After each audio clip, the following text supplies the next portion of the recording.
کتنے ہندو سکھ عیسائی ہیں جنہوں نے ہمارے پاک پیغمبر صلی اللہ علیہ وسلم کی سیرت پر کتابیں لکھی ہیں، تو وہ آپ کی ذات کا انکار نہیں کرتے کہ اس شخصیت کی کوئی نام کی شخصیت ہوئی نہیں، آپ کی باتوں کا انکار کرتے ہیں نا. تو اس کا مطلب ہے کہ آپ کی باتیں ماننی چاہیے، حدیث ماننی چاہیے. اللہ تعالی نے آپ کو مبین بنا کے بھیجا ہے، بیان آپ کے ذمہ لگا دیا ہے. یہ ساری آیتیں ہیں جس سے پتہ چلتا ہے کہ صرف الفاظ کافی نہیں، اللہ کا رسول جو ہیں وہ اس کی تشریح فرمائیں گے اور اسی تشریح کے مطابق کتاب اللہ کو ماننا اللہ کی مرضی کے موافق ہوگا. لیکن یہ آیتیں تو وہ یاد کرے جو پڑھا لکھا ہو.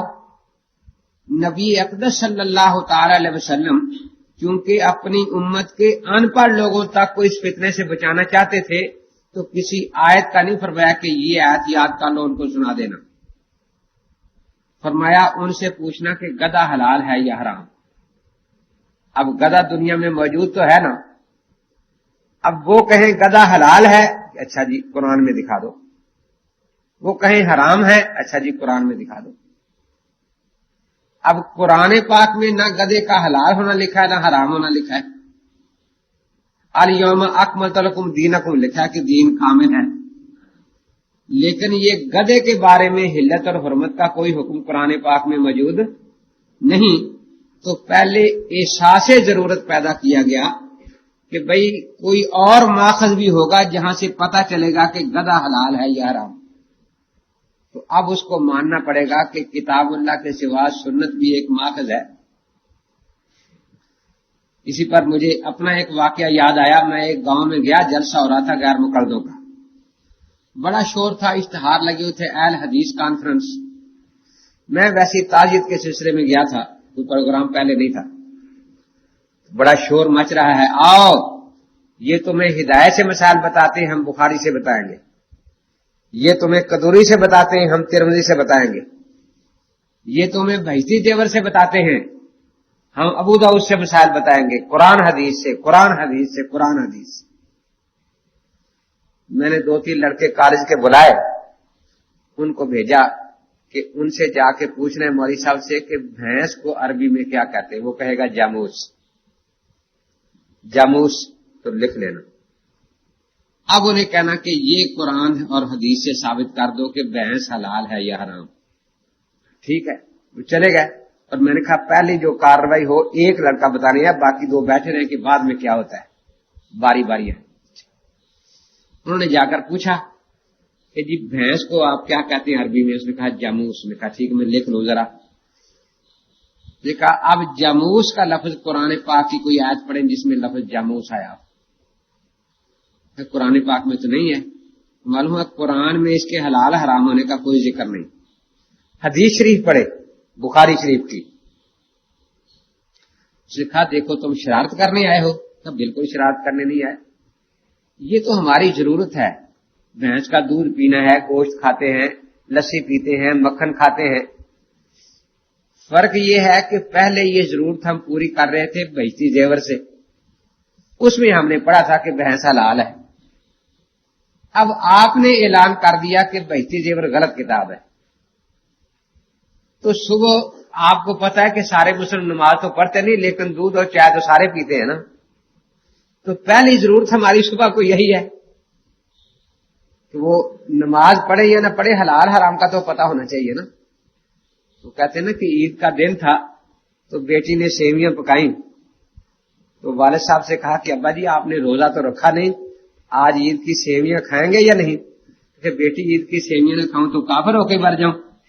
یعنی کفر اسلام تو سیویوں پر آ گئے نا، روزوں کا تو مسئلہ ہی نہیں ہے نا. تو اس نے کہا کہ یہ تو ہر آدمی نمازی ہو یا غیر نمازی اس کی ضرورت ہے. صبح ہم نے دودھ چائے وغیرہ پینی ہے، دہی کھانا ہے. جب انہوں نے دیکھا کہ یہ کالج کے لڑکے ہیں جائیں گے نہیں، تو اس نے سپیکر والے کو اشارہ کیا کہ سپیکر بند کر دے گا. سپیکر بند کر دیا اس نے. کبھی سچی بات یہی ہے کہ یہ مسئلہ ہم قیاس سے لیتے ہیں. انہوں نے کہا کہ پھر سچ بولنا چاہیے، بتانا چاہیے، لوگوں کو چھپانا چاہیے کہ میں نے بتا تو دیا نا. کہتے اس طرح نہیں، آپ سپیکر کھولیں اور 10 مرتبہ اعلان کریں گے کہ ہم اہل قیاس ہیں، ہم اہل قیاس ہیں، ہم اہل قیاس ہیں۔ وہ بڑا پریشان کہ یہ کیا مصیبت ہوگی؟ کہ جب آپ قیاس کو مانتے ہیں تو اہل قیاس ہوئے نا، کیوں لوگوں کو دھوکہ دیتے ہو ہم اہل حدیث ہیں؟ آپ تو اہل قیاس ہیں۔ خیر یہ کالج کے لڑکے تھے، ایک نے پوچھ لیا کہ اچھا اگر قیاس کیا ہے تو کس پر کیا ہے؟ کہ گائے پر۔ انہوں نے کہا کہ قیاس میں کوئی علت ہوتی ہے، مقیس اور مقیس علیہ میں، وہ کیا ہے؟ اس نے بتانا شروع کر دیا کہ اس کی بھی 2 آنکھیں ہیں، اس کی بھی 2 آنکھیں ہیں، اس کی بھی 4 ٹانگیں ہیں، اس کی بھی 4 ٹانگیں ہیں، اس کے بھی 2 کان ہیں، اس کے بھی 2 کان ہیں۔ تو لڑکے نے کہا کہ مولوی صاحب اگر قیاس اتنا سستا ہے تو پھر تو آج کتیا بھی حلال ہو جائے گی، اس کی بھی 4 ٹانگیں ہیں، 2 آنکھیں ہیں، 2 کان ہیں۔ اگر قیاس اتنی سستی چیز ہے تو یہ بھی فرمائیں کہ میری بیوی تو نکاح سے میرے لیے حلال ہو گئی نا، تو آپ کی بیوی اس قیاس سے میرے لیے حلال ہو جائے گی یا نہیں؟ کیونکہ اس قسم کی مشابہت تو وہاں بھی پائی جاتی ہے نا۔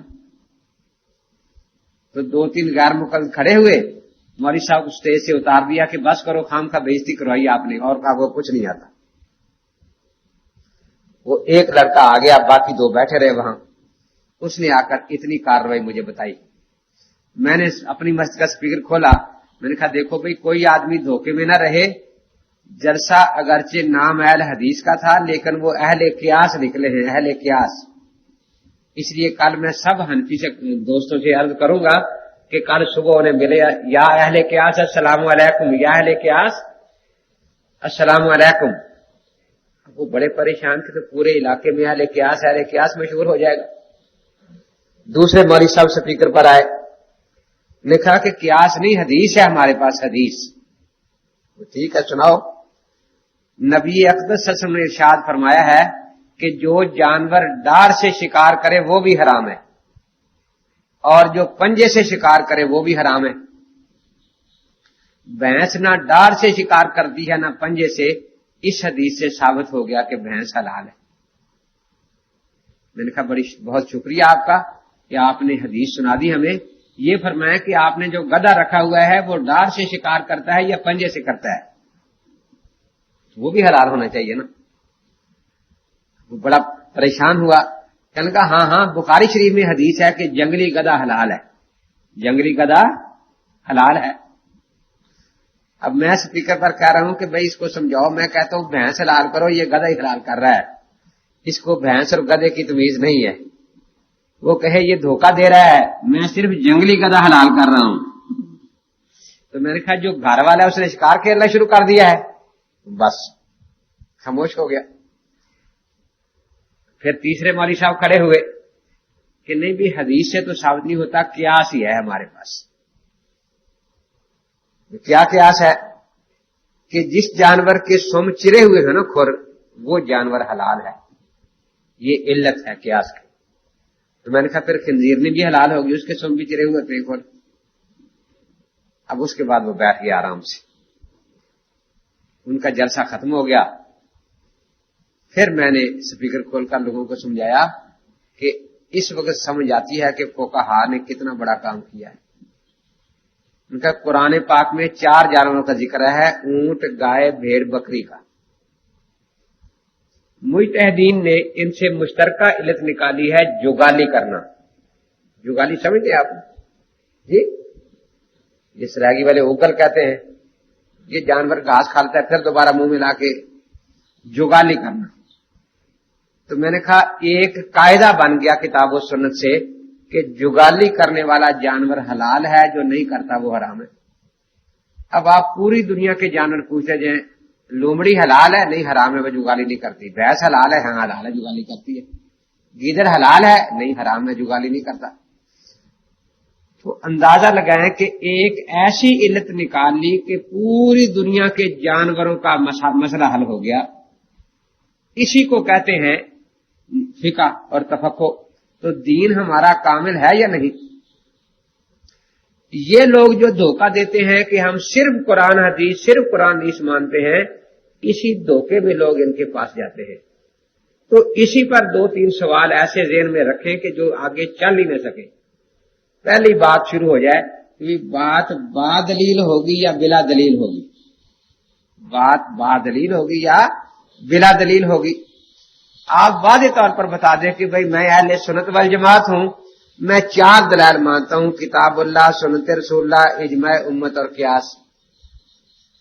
میں بحث میں جو بات کروں گا آپ مجھے پکڑ لیں کہ یہ کس دلیل سے آپ نے کی ہے، تو میں آپ کو بتا دوں گا کہ یہ تیسری دلیل سے ہے، یہ چوتھی سے ہے، یہ پہلی سے ہے، دوسری سے ہے۔ تو آپ بھی بتا دیں کہ آپ کتنے دلائل مانتے ہیں۔ وہ کہے گا جی صرف قرآن حدیث۔ ان کی تقریریں بھی ایسی ہوتی ہیں کہ اللہ تبارک و تعالی نے ہمیں صرف 2 ہاتھ دیے ہیں، ایک قرآن کے لیے، ایک حدیث کے لیے، فقہ کے لیے کوئی ہاتھ نہیں دیا۔ اس کو بڑے نعرے لگتے ہیں، مسلک اہل حدیث زندہ باد۔ 2 آنکھیں دی ہیں، ایک فقہ کے لیے، ایک قرآن کے لیے، نہ ایک حدیث کے لیے، ایک قرآن کے لیے، فقہ کے لیے کوئی آنکھ نہیں دی۔ 2 کان دیے ہیں، ایک قرآن سننے کے لیے، ایک حدیث سننے کے لیے، فقہ کے لیے کوئی کان نہیں دیا۔ تو میں نے چٹ لکھی کہ زبان اللہ نے صرف ایک دی ہے فقہا کو بھونکنے کے لیے، اور تو کوئی کام نہیں زبان سے آپ لیتے۔ زبان صرف ایک دی ہے فقہا کو بھونکنے کے لیے۔ تو میں نے دوسری چٹ لکھی کہ حدیث سے متعین کریں کہ قرآن کی آنکھ کون سی ہے اور حدیث کی کون سی ہے، تاکہ جو ادھر سے کانا ہو وہ قرآن چھوڑے یا حدیث چھوڑے، اور جو بالکل اندھا ہو، دونوں آنکھیں نہ ہو، پھر وہ تو دونوں چیزیں چھوڑ دینا۔ پھر اس کے بعد میں نے تیسری چٹ لکھی، میں نے کہا کم کم اور کچھ نہیں تو العلم ثلاثۃ آیۃ محکمۃ سنۃ قائمۃ و فریضۃ عادلۃ۔ تمہیں یہی یاد ہونا چاہیے تھا کہ اللہ کے نبی 3 چیزیں فرما رہے ہیں اور تو چوتھی کہہ رہا ہے، اور انہی تینوں میں اصل میں چوتھی بھی شامل ہے، کیونکہ فریضہ عادلہ جو ہے اس میں اگر سب مجتہدین کا اتفاق ہو جائے گا اس کا نام اجماع ہے، اگر ان کی رائے الگ الگ رہے گی اس کا نام قیاس ہے۔ تو چلو ثلاثہ کا لفظ تو ہے نا، یہ جو تو 2 کی گردان کر رہا ہے، اور ہاتھ بھی متعین کر کے قرآن جو ہے وہ کس ہاتھ سے پکڑے، معاذ اللہ بخاری کے لیے سنجے والا ہاتھ ہی ہوگا نا پھر، بایاں، کیونکہ بعدہ کتاب اللہ ہے نا، دایاں تو قرآن کے لیے ہوگا، تو دوسرا ہاتھ جو ہے وہ لگ سکتا ہے یا نہیں۔ وہ ثوابی میں بیٹھا تھا تو 2-3 غیر مقلد ٹیپ ہاتھ میں لی آ گئے، السلام علیکم جی، السلام علیکم۔ میں نے بایاں ہاتھ کے، میں نے کہا وعلیکم السلام، وعلیکم السلام، پیچھے ہٹ گیا۔ کیا ہوا؟ یہ کیا تھا؟ میں نے کہا وہ کیا تھا؟ ہاتھ تھا۔ میں نے کہا یہ ٹانگ تھی؟ یہ بھی تو ہاتھ ہی تھا نا۔ سنت ہے۔ میں نے کہا میں تھپڑ مار کے دانت سارے نکال دوں گا، جب بھی جھوٹ بکتے ہو نبی پاک پر بکتے ہو، کوئی سنت نہیں ہے یہ کہ اگر میں یاد کا لفظ اس میں دکھا دوں تو میں نے کہا یہ یاد ہی تھا، یہ کیا تھا؟ یمین کا لفظ دکھانا ہے۔ میں نے کہا 50,000 روپے تمہیں انعام دوں گا میں، یمین کا لفظ دکھا دو کہ دائیں ہاتھ سے مساوا کی یاد ہے۔ ہاتھ تو یہ بھی ہے نا جی، آپ دکھائیں 2 ہاتھ والی حدیث، میں نے بخاری شریف منگا کے دکھا دی، پڑھ کے کہتے ہیں جی حضور پاک کے 2 ہاتھ تھے نا، عبداللہ بن مسعود کا تو ایک ہی ہاتھ تھا نا، تو ہم تو امتی ہیں نا، ہم اس لیے ایک ہاتھ کریں گے، ہم نبی تھوڑے ہیں۔ اچھا کرو، کس طرح کرو گے؟ انہوں نے ہاتھ کیا تو میں نے آگے سے یوں اٹھا دیا، میں نے کہا میں یوں کروں گا۔ کیوں؟ میں نے کہا اگر میں 2 ہاتھ کروں لوگ سمجھیں گے نبی ہے، ایک ہاتھ پورا کروں لوگ سمجھیں گے صحابی ہے، میں تو صحابی بھی نہیں ہوں نا، اس سے میں تو اتنا انگوٹھا کے کروں گا اس طرح۔ دراصل ان پڑھوں کے پلے حدیث بڑھ گئی ہے۔ وہ ایک سکھ چلا گیا انگلستان، تو وہاں تو انگریزی بولتے ہیں نا، تو انگریزی ڈکشنری ساتھ رکھ لی لغت۔ اب وہاں گیا تو سب سے پہلے تو پیٹ کا مسئلہ ہوتا ہے نا، بھوک لگتی ہے، جنت چھوڑی پیٹ کر آئے ہم، بابا جی کو سب کچھ ملتا تھا نا وہاں، کہتے چلو روٹی کھائیں چل کے دنیا میں۔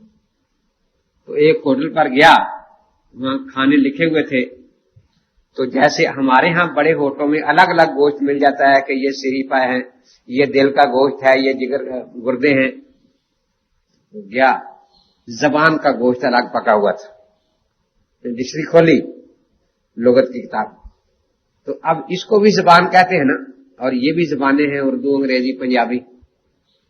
تو اس کو عربی میں، انگریزی میں کہتے ہیں ٹنگ، اور اس زبان کو کہتے ہیں لینگویج. اب اس نے وہ کھولی تو پڑھا لینگویج، کہتا ہے اے پلیٹ آف لینگویجز، ایک پلیٹ لینگویجز کی تیار کر دو مجھے. اب وہ انگریز بڑے پریشان کہ کہاں سے پلیٹ لائیں جس میں تھوڑی سی پشتو رکھی ہو، تھوڑی سی سرائکی رکھی ہو، تھوڑی سی پنجابی رکھی ہو، تھوڑی سی انگریزی رکھی ہو. اب وہ شور مچائے اے پلیٹ آف لینگویجز. اب وہ پریشان کہ یہ آیا کہاں سے ہے مصیبت. تو کوئی پرانا سکھ تھا وہاں رہتا، اس سے پوچھا کہ بھئی تمہاری طرف کا ہے، اس کو پوچھو کیا کہتا ہے. تو وہ جب دیکھا نہیں سمجھ رہے تو پلیٹ آف لینگویجز یوں زبان بھی نکالے باہر. انہوں نے بتایا کہ یہ زبان کا گوشت مانگتا ہے. ان کو پلیٹ دے دی، کھا لی. اب ایک پلیٹ اور چاہیے تھی، پھر لغت کھولی اور آگے لکھا تھا اینڈ، ون پلیٹ اینڈ. حالانکہ یہ محاورے کے بالکل خلاف ہے، وہاں تو ونس مور کہنا چاہیے تھا نا، ون پلیٹ اینڈ. اب انگریز اپنی جگہ پریشان ہے کہ یہ جاہل کہاں سے گیا ہے، اور اپنی جگہ خوش ہے کہ میں اتنا بڑا انگریزی دان ہو گیا ہوں کہ دیکھو انگریزوں کو بھی ترجمان کی ضرورت ہے، ٹرانسلیٹر کی، کہ بھی مطلب سمجھاتا ہے پھر سمجھتے ہیں. وہ اپنے آپ میں سمجھتا ہے کہ بہت بڑا انگریزی دان ہو گیا. تو اسی طرح آج کچھ لوگ پیدا ہو گئے ہیں، کہتے ہیں لغت عربی سے قرآن سمجھ آ جاتا ہے، نبی پاک کی سنت یا ائمہ مجتہدین کی ہمیں ضرورت نہیں ہے. اس پر لطیفہ یاد ہے، مولانا قاضی احسان احمد شاہ شجاع آبادی رحمۃ اللہ تعالی نے سنا ایک دفعہ تقریر میں کہ میں گاڑی میں سوار تھا تو ایک امریکہ سے کوئی نیا پڑھ کے آیا تھا تو نام کا مسلمان، لیکن اثرات سارے وہی تھے. مولوی صاحب کتے کے بارے میں اسلام کیا کہتا ہے؟ میں نے کہا اسلام تو کہتا ہے کہ کتا نہ رکھو، کھیت کی رکھوالی وغیرہ کے لیے ضرورت ہو تو اجازت دیتا ہے. مولانا فرماتے ہیں کہ اس نے کتے کی اتنی خوبیاں بیان کی کہ اگر میں اسے کہتا کہ اپنے باپ کی خوبیاں بیان کرو تو اس سے 110 گنا بھی 10 حصے بھی کام بیان نہ کر سکتا. بڑی خوبیاں بیان کی، کتے میں یہ خوبی ہے، کتے میں یہ خوبی ہے، کتے میں یہ خوبی ہے، گناتا رہا.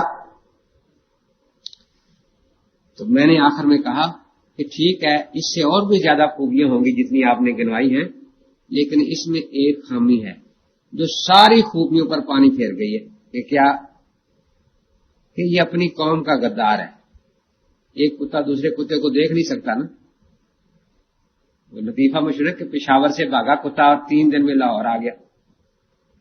نے پوچھا اتنی جلدی کیسے آ گیا؟ ہاں کہ بھائیوں کی مدد سے جس گاؤں میں جاتا تھا سارے اس گاؤں کے کتے میرے پیچھے لگ جاتے تھے اور تیز بھگاتے تھے. پھر وہ تھک کے بیٹھ جاتے تھے، اگلے گاؤں کے تازہ دم کتے پھر میرے پیچھے لگ جاتے تھے. تو اس کے بعد جب میں نے یہ کہا کہ کتا قوم کا غدار ہے تو پھر کہنے لگا ہاں یہ تو واقعی بات صحیح ہے. پھر کہنے لگا یہ جو شریعت نے پردے کا مسئلہ رکھا ہے یہ عجیب مسئلہ ہے. انسان اشرف المخلوقات ہے تو یہ کہنا کہ عورت پردہ کرے تو اس کی انسانیت کی توہین ہے کہ انسان خود سیلف کنٹرول نہیں کر سکتا، اپنے کنٹرول میں رہے، مرد بھی عورت بھی. میں نے کہا کہ جس خدا نے پیدا کیا نا ہمیں، وہ ہمارے کنٹرول کو اچھی طرح سمجھتے ہیں کتنا کنٹرول ہے ان میں. نہیں جی یہ تو انسانیت کی توہین ہے، یہ ہے وہ ہے، کوئی بات نہ مانے. مجھے یاد آیا کہ ٹوکری میں لیمو رکھے، میں نے وہ لیمو کاٹا ایک اور نمک لگا کے چاٹنے لگا. اب لیمو کی تاثیر یہ ہے کہ دیکھنے والے کے منہ میں خود پانی آنا شروع ہو جاتا ہے. جب اس کے منہ میں پانی آنا شروع ہو گیا میں نے کہا کم وقت سیلف کنٹرول کرنا کچھ اپنے آپ پر.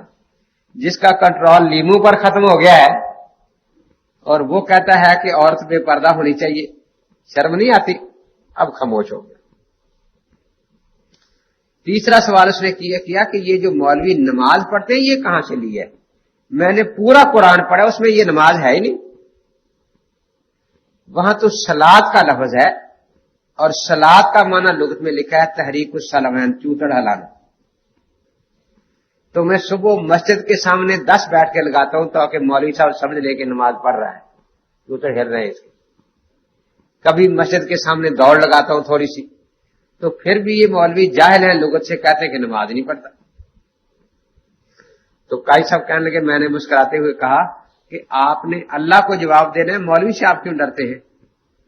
جب آپ بیوی کے پاس گئے تھے تو باجماعت نماز ہو گئی تھی، دونوں طرف تحریک السلوان ہو گیا تھا نا، تو مولوی کو دکھانے کے لیے آپ بیٹھ کے کیوں لگاتے ہیں اور ادھر بھاگتے پھرتے ہیں؟ وہ تو وہی نماز کافی ہو گئی تھی جو باجماعت ہو گئی تھی۔ تو آج کل ایسے لوگ ہیں نا جو لغت سے قرآن پاک کو حل کرنا چاہتے ہیں، تو قرآن حدیث میں کہا کرتا ہوں آج کل سکھوں کے قبضے میں ہے وہ، معاذ اللہ، مجتہدین سے نکال کر سکھ ان پر قبضہ جمانا چاہتے ہیں۔ اب آج کے دور میں بھی جب بڑوں کی عزت دلوں سے نکلتی جا رہی ہے، باپ 2 ہاتھ کرے تو کبھی بیٹا 1 ہاتھ کرے گا، استاد 2 ہاتھ کرے تو کبھی شاگرد 1 ہاتھ کرے گا، کبھی ہو نہیں سکتا، سوچے نہیں جا سکتا۔ تو یہ کیسے ممکن ہے کہ نبی اقدس صلی اللہ علیہ وسلم کے 2 ہاتھ ہوں مسافے میں اور عبداللہ بن مسعود رضی اللہ عنہ کا 1 ہاتھ ہو؟ پھر کہتے ہیں دوسرے کا ذکر کیوں نہیں؟ تو اس لیے نہیں کہ دوسرا ہاتھ تھا نہیں۔ حضرت عبداللہ بن مسعود رضی اللہ تعالیٰ عنہ 1 ہاتھ کی خوبی بتانا چاہتے ہیں۔ دیکھیے جب بھی آپ مسافہ کرتے ہیں تو میرا 1 ہاتھ ہے جس کے دونوں طرف مولوی صاحب کے ہاتھ لگے ہیں، ان کا بھی 1 ہاتھ ہے جس کے دونوں طرف میرا ہاتھ لگا ہے، تو دونوں ہاتھ 1 ہاتھ کی طرف لگتے ہیں نا۔ تو عبداللہ بن مسعود رضی اللہ تعالیٰ عنہ صرف اس ہاتھ کی خوبی بیان کر رہے ہیں کہ میرا یہ ہاتھ ہے اتنا متبرک ہے کہ حضرت کی دونوں مبارک ہتھیلیاں اس پر لگی تھی، دوسرے ہاتھ کی نفی نہیں فرما رہے۔ تو دوسرے ہاتھ کی نفی کس حدیث میں ہے؟ تو بہرحال میں عرض یہ کر رہا ہوں کہ یہ جو ان کا دھوکہ ہے صرف قرآن حدیث، صرف قرآن حدیث، اسی دھوکے پر پہلے ان کو پکڑ لے۔ اور میں واقعی ایک دو اور سنا دیتا ہوں کیونکہ واقعات ذرا یاد بھی رہ جاتے ہیں اور آگے بات کرنے میں بھی آسانی ہوتی ہے۔ راول پنڈی میں انہوں نے ہمارے ایک مدرسہ فاروقیہ اس کے قریب شروع کیا درس، ایک کوٹھی میں، مسجد تو تھی نہیں، 1-2 درس ہو گئے، لوگ آنے جانے شروع ہو گئے۔ تو میرا ایک شاگرد ہے فخر الدین، وہاں اسے پتا چلا، وہ 3-4 لڑکے لے کر چلا گیا، بیٹھے رہے، 2 گھنٹے درس ہوا کہ بس صرف قرآن حدیث کافی ہے اور کسی چیز کی ضرورت نہیں، فقہ کی ضرورت نہیں۔ تو اس کے بعد ان کا طریقہ ہوتا ہے نا کہ بھئی کسی نے کوئی سوال پوچھنا ہو تو صرف قرآن حدیث سے جواب دیا جائے گا۔ یہ مولوی فخر الدین صاحب کھڑے ہو گئے، نے کہا جی آپ نے ساری تقریر میں فرمایا ہے کہ صرف قرآن حدیث ماننا ہے۔ کہ بالکل، کہ قرآن پاک تو ہمارے گھر ہے، اللہ کے کلام کو قرآن کہتے ہیں، حدیث کس کو کہتے ہیں؟ کیا سوال پوچھا؟ حدیث کس کو کہتے ہیں؟ کہا کہ نبی پاک میں جو ارشاد فرمائے وہ حدیث ہے، جو کر کے دکھائیں وہ حدیث ہے، جو کروا کے دیکھ لے چیک کر لے وہ حدیث ہے۔ آپ کے قول فعل اور تقریر کو حدیث کہتے ہیں۔ اس نے کہا دیکھو جی یہ دین کا مسئلہ ہے تو اس میں تو کمی بیشی نہیں ہونی چاہیے، تو میں لکھ لوں ذرا۔ بڑے خوش ہوئے، لکھ لیا کہ نبی اقدس صلی اللہ علیہ وسلم کے قول فعل اور تقریر کو حدیث کہتے ہیں، کہ جی مجھ سے سن بھی لے تاکہ کہیں غلطی مسئلہ نہ سناتا رہوں آگے جا کے۔ 2-3 دفعہ نے سنایا، یہی تعریف ہے نا حدیث کی کہ جی ہاں بہت اچھا۔ قرآن پاک کی وہ آیت لکھا ہے جس میں یہ تعریف لکھی ہے، اللہ نے فرمایا ہو کہ میرے نبی کے قول فعل اور تقریر کو حدیث کہتے ہیں، وہ آیت لکھوا دو ذرا۔ قرآن پاک میں کہاں ہے؟ قرآن پاک میں نہیں ہے کہ جی نہیں ہے۔ نبی پاک کی حدیث لکھوا دو، حضور پاک نے فرمایا ہو کہ میرے قول فعل اور تقریر کو حدیث کہنا۔ حدیث میں یہ کہاں ہے؟ نہ پھر 2 گھنٹے تم جھوٹ ہی بولتے رہے ہو کہ صرف قرآن حدیث، صرف قرآن حدیث۔ حدیث کی تعریف بھی پتہ نہیں کس امتی سے چوری کی ہے آپ نے۔ تو مجھے تو اگر تم سچے ہو